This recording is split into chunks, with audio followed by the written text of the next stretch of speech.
नमस्कार दोस्तों, कैसे हो आप सब लोग। मैं रवि आपका स्वागत करता हूं आपके यूट्यूब चैनल सरकारी जॉब अलर्ट पे। दोस्तों, आज का वीडियो बहुत शानदार रहने वाला है। इसके वीडियो से पहले मैं एक वीडियो और बनाया था जो कि DSSB में लाइब्रेरियन वाली पोस्ट का था। ठीक है दोस्तों, DSSB में दो तीन वैकेंसी आई हुई थी, एक तो लाइब्रेरियन की और एक टीचर की। ठीक है दोस्तों, टीचर की वाली में PGT वाली पोस्ट आई थी, यानी पोस्ट ग्रेजुएट टीचर की पोस्ट आई थी, जिसमें बहुत सारी सब्जेक्ट्स की वैकेंसी आई हुई थी। तो दोस्तों, आज का जो वैकेंसी रहने वाली है जिसका वीडियो मैं बना रहा हूँ वो PGT के ऊपर है, यानी पोस्ट ग्रेजुएट टीचर, जिसमें बहुत सारी वैकेंसी यानी सब्जेक्ट्स के वैकेंसी आई हुई है। ठीक है दोस्तों, तो आज का जो स्पेशल वीडियो है वो ओनली PGT के लिए डेडिकेटेड है। तो दोस्तों, जो कैंडिडेट हो या स्टूडेंट हमारी वीडियो को देख रहे हैं और अब तक वीडियो को लाइक नहीं करा हो तो लाइक कर दीजिए और ज़्यादा से ज़्यादा वीडियो को शेयर कीजिए, जिससे और आपके फ्रेंड्स फैमिली या दोस्तों को भी इस वैकेंसी का पता चले और वो भी अप्लाई करे। ठीक है दोस्तों, और जो कैंडिडेट या स्टूडेंट हमारे चैनल पे पहली बार आए हैं, अगर चैनल को सब्सक्राइब नहीं करा हो तो सब्सक्राइब कीजिए, साथ में बेल आइकन भी जरूर दबा दीजिए, जिससे आपके पास आगामी जो भी अपडेट हो अदर वैकेंसी के, वो नोटिफिकेशन हो, चाहे रिजल्ट हो या कोई उनसे उनमें रिलेटेड कोई अदर संशोधन हो, तो वो आप तक पहुंच सके सूचना टाइम पे। ठीक है दोस्तों, ज्यादा देर करते हुए शुरुआत करते हैं इस वीडियो की। तो दोस्तों, जैसा कि मैंने बताया, ये वीडियो डेडिकेटेड है ओनली PGT टीचर यानी टीचर की वैकेंसी के लिए।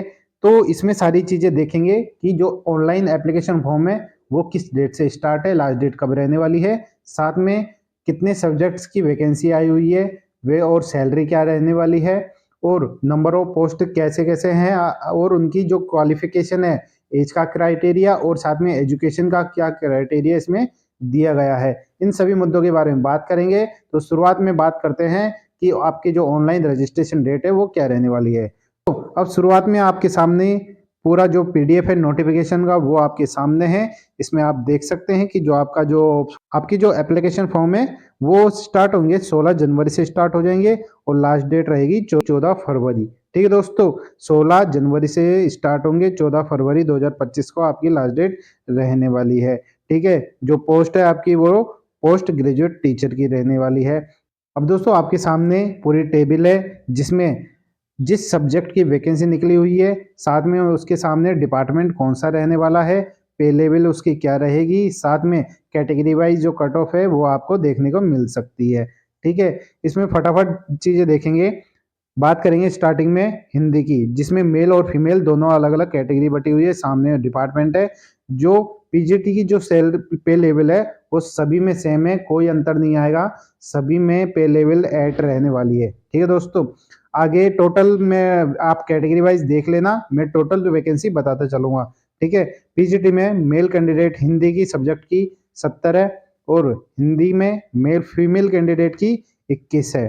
ठीक है, अब आगे और जो कि ये जो वैकेंसी रहने वाली है वो डायरेक्टरेट ऑफ एजुकेशन की रहने वाली है, और इसके बाद में PGT में हिंदी की आती है जो कि न्यू दिल्ली म्युनिसिपल काउंसिल से रहने वाली है। ठीक है, और इसमें कोई कैटेगरी वाइज अभी कोई डिटेल नहीं है। इसके आगे आते हैं, मैथ का ऑप्शन आता है मेल कैंडिडेट के लिए।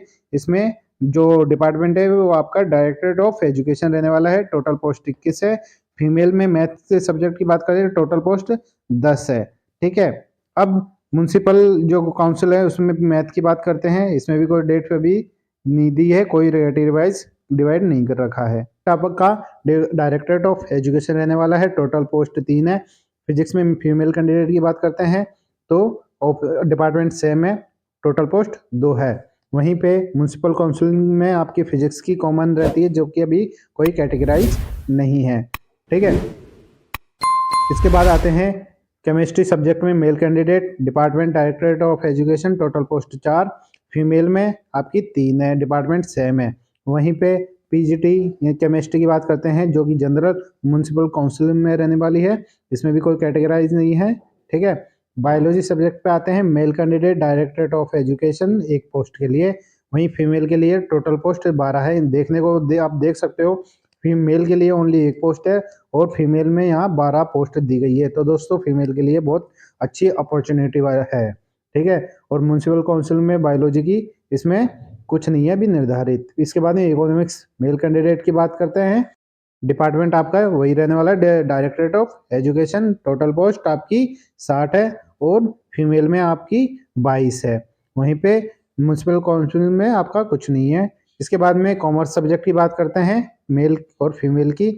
मेल और फीमेल डिपार्टमेंट सेम है। मेल के लिए 32 है, फीमेल के लिए 5 है। ठीक है, आप देख सकते हो कहीं पे मेल के लिए ज़्यादा सीटें मिल रही है और कहीं फीमेल के लिए कम सीटें मिल रही है। तो दोस्तों उसी के अकॉर्डिंग आप अप्लाई कर सकते हो। और म्यूनसिपल काउंसिल में आपके कुछ नहीं है। ठीक है, अब हिस्ट्री की बात करते हैं। मेल कैंडिडेट में 50, फीमेल की 11। हिस्ट्री सब्जेक्ट पे आते हैं तो हिस्ट्री ज्योग्राफी पे आते हैं। मेल कैंडिडेट में 21 पोस्ट है, वहीं पे फीमेल में 1 पोस्ट है। आप देख लो यहाँ पे कितना वेरिएशन देखने को मिल रहा है आपको, है ना। फीमेल में ओनली 1 पोस्ट है और मेल के लिए 21 पोस्ट दी गई है। ठीक है, काउंसिल में कोई कुछ नहीं है। अब आते हैं पॉलिटिकल साइंस में। मेल कैंडिडेट में 59 है और फीमेल के लिए 19 है यहाँ। और म्यूनसिपल काउंसिल में कुछ नहीं है। उसके बाद में सोशोलॉजी में मेल कैंडिडेट 5 है, फीमेल के लिए यहाँ पे कोई निर्धारित नहीं है, नहीं आपके म्यूनसिपल काउंसिल में निर्धारित नहीं है। तो दोस्तों आपकी जितनी भी सब्जेक्ट है उनमें आपके कैटेगरी वाइज क्या क्या सीटें हैं, डिपार्टमेंट कौन सा रहने वाला है और टोटल पोस्ट किस तरह से रहने वाली है। जो टोटल पोस्ट है सभी सब्जेक्टों में मिला के वो हो जाती है 432 वैकेंसी होती है। चाहे से वो आप टोटल कैसे भी मिला लो, कैटेगरी वाइज मिला लो या कैसे भी। ठीक है, तो दोस्तों इस तरह से आप देख सकते हो आपके सामने जो टोटल सब्जेक्ट है वो अप्रोक्सीमेट रहने वाली है 10 सब्जेक्ट। 10 सब्जेक्ट में भी आपकी मेल फीमेल अलग से बटी हुई है और उनमें भी कैटेगरी वाइज अलग से बटी हुई है। तो दोस्तों जो नंबर ऑफ वैकेंसी का आंकड़ा है मैंने आपको पूरा क्लियर कर दिया है। ठीक है, पे ग्रेड क्या रहने वाली है, यानी लेवल 8 पे है और 4800 पे ग्रेड पे रहेगी है। ठीक है दोस्तों, सैलरी आपको अप्रोक्सीमेट में बता देता हूँ। जो सैलरी है वो अप्रोक्सीमेट आपके 70-75 प्लस बनेगी, क्योंकि दिल्ली की वैकेंसी है तो दिल्ली में एचआरए और अलाउंस अच्छे खासे मिल जाते हैं। तो अप्रोक्सीमेट आपकी 70 प्लस तो सैलरी रहने वाली है इन हैंड। ओके दोस्तों, आगे देखते हैं आगे और क्या क्या जरूरत है आपको जो देखने की। अब पर्टिकुलर क्वालिफिकेशन देखेंगे, साथ में एजुकेशन क्वालिफिकेशन के साथ में आपका एज का क्राइटेरिया भी देखते चलेंगे। ठीक है, दोनों को एक साथ देखेंगे। अब दोस्तों जो नंबर ऑफ वैकेंसी है मैंने आपको क्लियर कर दिया, आप सामने यहाँ देख सकते हो। पहले सब्जेक्ट आ जाती है यहाँ पे। ठीक है, सब्जेक्ट के बाद में आपके यहाँ पे जो टोटल नंबर ऑफ वैकेंसी है वो किस तरह से कैटेगरी वाइज बटी हुई है वो है जो कि मैंने पहले आपको क्लियर कर दिया है। इस जो भी टेबल आएगी प्रत्येक सब्जेक्ट के लिए उसमें मैं आपको ओनली एजुकेशन क्वालिफिकेशन, ठीक है, जहाँ पे जो एसेंशियल है वो, और साथ में अगर कोई जरूरत एसेंशियल कोई चीज़ है आपको जानने की जरूरत है जैसे एज के बारे में, तो वो ये 2 चीज़ें मैं आपको क्लियर करता चलूंगा ये प्रत्येक सब्जेक्ट के लिए। ठीक है, मोस्ट ऑफ द प्रत्येक सब्जेक्ट के लिए चीज़ें को एक कॉमन मिलेगी आपको। और कॉमन क्या रहेगा, आपका मास्टर डिग्री रहेगा, जैसा कि आप सामने देख सकते हो। मास्टर डिग्री रहेगा, जो भी जिस सब्जेक्ट के लिए आप अप्लाई कर रहे हो उसमें आपको मास्टर डिग्री चाहिए एटलीस्ट 50% के साथ में। ठीक है, और इसके बाद में आपको एक चाहिए बीएड। ठीक है, अगर बीएड हो तो ठीक है, अगर बीएड नहीं हो तो किसी ने बीए बीएड कर रखा होगा या फिर बीएससी बीएड कर रखा होगा, या फिर 3 ईयर का इंटीग्रेटेड कोर्स चलता है, कौन सा, बीएड एमएड वाला। ठीक है, ये इन 3 चीजों में से कोई भी स्टूडेंट के पास हो तो वो इस चीज में या इस सब्जेक्ट में या फिर पीजीटी जो वैकेंसी निकली है उसमें अप्लाई कर सकता है। ये जो क्वालिफिकेशन है वो कॉमन है, अंतर इतना ही पड़ेगा आपका सब्जेक्ट का पड़ जाएगा और कोई क्वालिफिकेशन नहीं है। तुम आपको जो मूल एजुकेशन क्वालिफिकेशन है जो चाहिए आपको वो बता दी है। अंतर सब्जेक्ट का पड़ेगा, मैं पहले ही बता देता हूँ, और कोई अंतर नहीं पड़ेगा। जितनी में ये 10 सब्जेक्ट है, 10 सब्जेक्टों में आपका जो एजुकेशन क्वालिफिकेशन है उसमें पहले मैं वापस बता रहा हूँ आपको ओनली मास्टर डिग्री पूछी जाएगी जिस सब्जेक्ट से आप अप्लाई कर रहे हो, साथ में 50% के साथ में आपकी मास्टर डिग्री कंप्लीट होनी चाहिए और आपकी बीएड होनी चाहिए। ठीक है, बीएड नहीं है तो बीए बीएड होगी या फिर बीएससी बीएड होगी। 3 ईयर का इंटीग्रेटेड कोर्स कर रहा हुआ होता है किसी ने बीएड एमएड वाला, तो वो कैंडिडेट भी अप्लाई कर सकता है। ठीक है दोस्तों, मैं प्रत्येक पोस्ट के लिए सारी कोई एजुकेशन क्वालिफिकेशन नहीं बताऊंगा। क्यों? क्योंकि सभी पोस्ट में एजुकेशन क्वालिफिकेशन सेम है, एज का क्राइटेरिया सेम है। ठीक है, और आपको जो असेंशियल इसके अलावा एक्सपीरियंस है वो कुछ नहीं है इसमें। ठीक है, सैलरी की बात करूँ तो मैंने बता दी थी आपकी यहाँ पे 4800 पे ग्रेड है। आपकी इन जो आपकी सैलरी है मंथली वो 47,600 रहेगी। ठीक है, जो कि अलाउंस जुड़ते हैं, अलाउंस जुड़ के आपकी 70 प्लस, और आपकी ये सेंट्रल की वैकेंसी है, नॉन मिनिस्ट्रियल नॉन गजेटेड है, और साथ में ग्रुप बी की पोस्ट है। ठीक है। अब एज का क्राइटेरिया आपको क्लियर कर देता हूँ, यानी आपकी जो एज का क्राइटेरिया है वो मैक्सिमम रहेगा आपका 30 साल, ठीक है। 30 साल आपकी मैक्सिमम एज का क्राइटेरिया है। साथ में साल जो गवर्नमेंट सर्वेंट है, ठीक है, गवर्नमेंट सर्वेंट अगर वो अप्लाई कर रहे हैं तो उनको 5 साल की छूट है। वहीं पे जो एज रिलैक्सेशन है कैटेगरी वाइज में, उसके लिए अलग टेबल दी हुई है, जैसे ही वो टेबल आएगी उसके लिए मैं आपको क्लियर कर दूंगा, ठीक है। अब जो कोई कॉन्टैक्ट बेस पे लगे हुए हों, यानी आपके संविदा पोस्ट पे लगे हुए हों, उनके लिए क्या प्रावधान है? तो दोस्तों उनके लिए चाहिए मिनिमम 5 साल, मिनिमम 5 साल उनकी सर्विस होनी चाहिए, उनके लिए 5 साल की सर्विस होना ज़रूरी है, तो जाके वो एलिजिबल होंगे इनमें, ठीक है। उनको फिर उस चीज़ का लाभ मिल सकता है, ठीक है। दोस्तों अब आप प्रत्येक सब्जेक्ट के लिए सेम देख सकते हो, इसमें मास्टर डिग्री 50% के साथ में सब्जेक्ट का फ़र्क पड़ेगा और कुछ नहीं, वही BEd, BSc BEd, BA BEd और बीएड एमएड, ठीक है। आपकी सैलरी सेम है, बाकी सब कुछ सेम है, प्रत्येक में सेम है, कोई अंतर नहीं है। तो आप ये मान के चलिए कि आपका ओनली सब्जेक्ट में है मास्टर डिग्री होनी चाहिए, साथ में आपके मास्टर डिग्री में 50% चाहिए मिनिमम एटलीस्ट, और साथ में आपकी बीएड होनी चाहिए या फिर बीए बीएड या फिर बीएससी बीएड या फिर 3 ईयर का इंटीग्रेटेड कोर्स बीएड एमएड। दोस्तों मैंने अब तक कम से कम अब तक 4-5 ये चीज़ें क्वालिफिकेशन बता दी है। आप शायद बोर हो जाओगे ये सुन के, पर क्या है दोस्तों, बहुत कंफ्यूजन होता है लोगों स्टूडेंट के मन में, इसलिए मेरे को बार-बार बोलना पड़ रहा है, क्योंकि मैं प्रत्येक पोस्ट के लिए ये चीज़ें नहीं बताऊँ, क्योंकि क्लियर कर रहा हूँ, क्योंकि जो एजुकेशन क्वालिफिकेशन है वो सेम रहने वाली है, अंतर आपका ओनली सब्जेक्ट का पड़ेगा, ठीक है दोस्तों, सब्जेक्ट का पड़ेगा, ठीक है। अब मैं आगे जो एसेंशियल चीजें आपको जानने के लिए उन पे आता हूँ।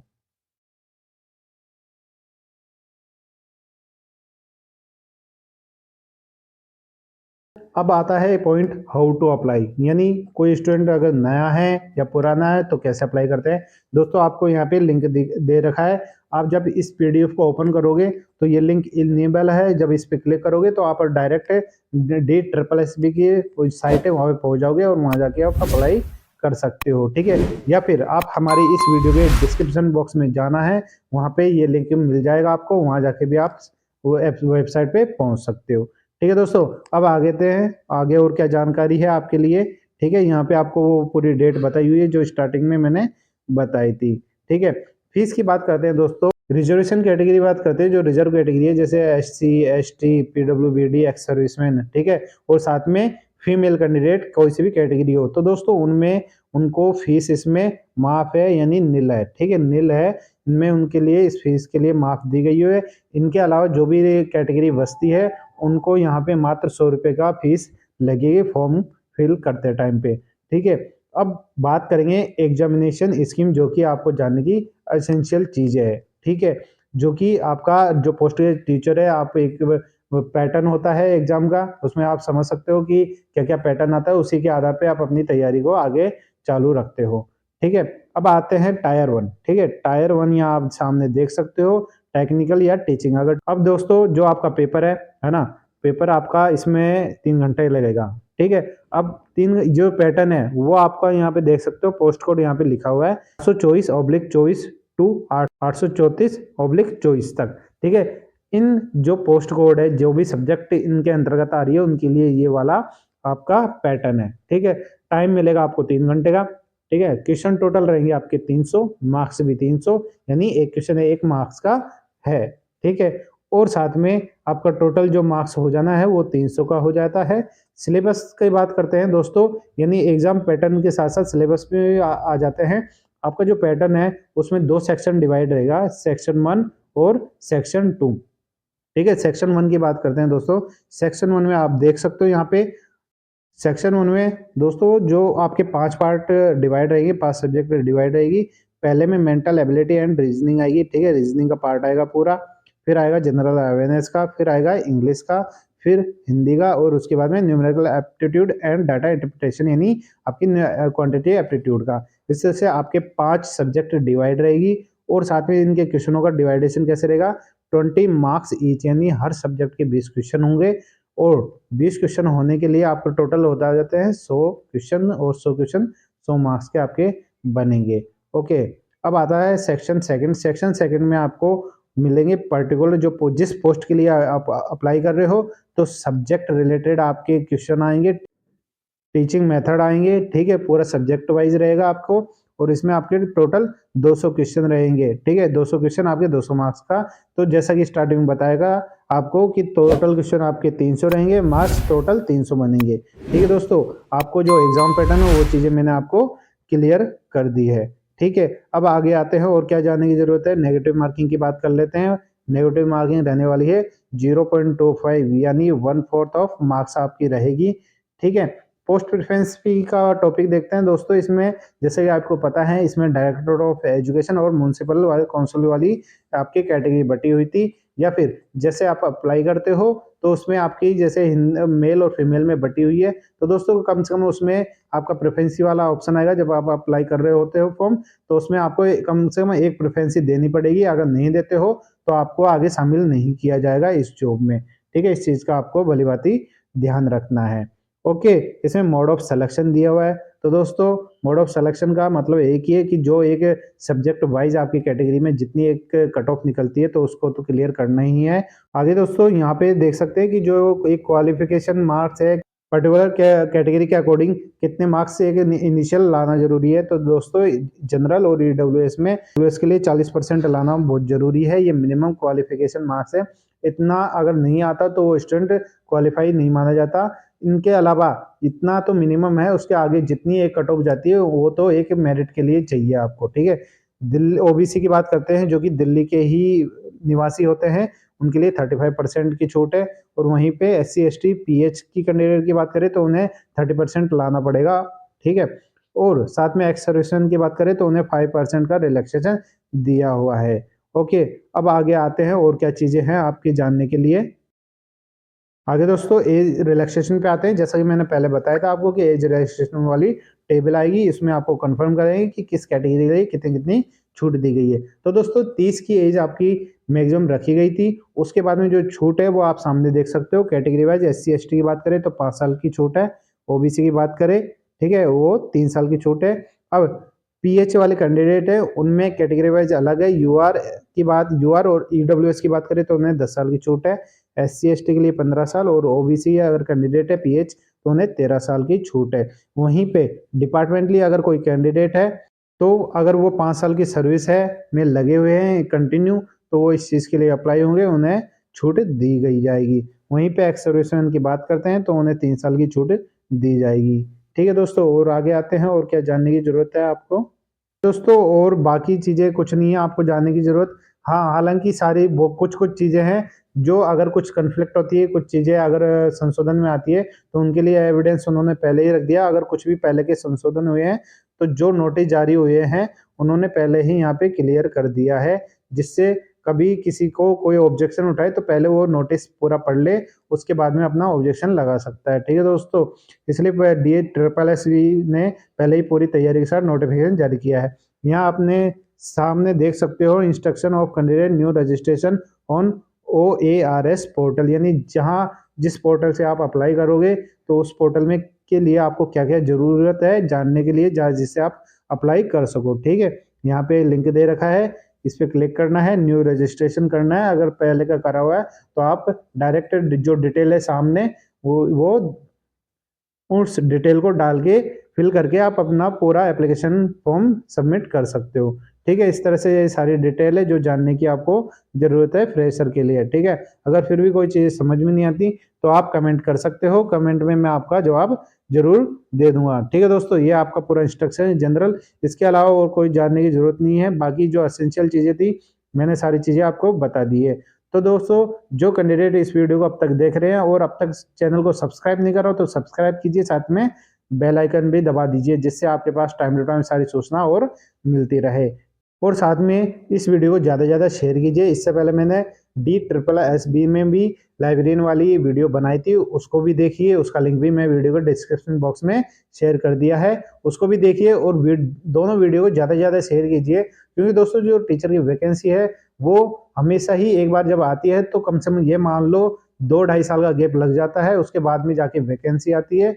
और जब पास होते हैं तो कम से कम पूरा 5 साल का गैप आ जाता है हर एक वैकेंसी के बीच में। तो दोस्तों इंतजार मत करिए, ज़्यादा से ज़्यादा वीडियो को शेयर कीजिए, जिससे आपके कलीग हो या फिर फ्रेंड्स, फैमिली, दोस्त हो तो उन तक ये वीडियो पहुंच सके और अगर वो एलिजिबल हो तो वो भी अप्लाई कर सके। ठीक है दोस्तों, अब इस वीडियो में यहीं समाप्त करता हूँ। मिलता हूँ एक नए अपडेट, नए नोटिफिकेशन के साथ में। धन्यवाद। जय हिंद।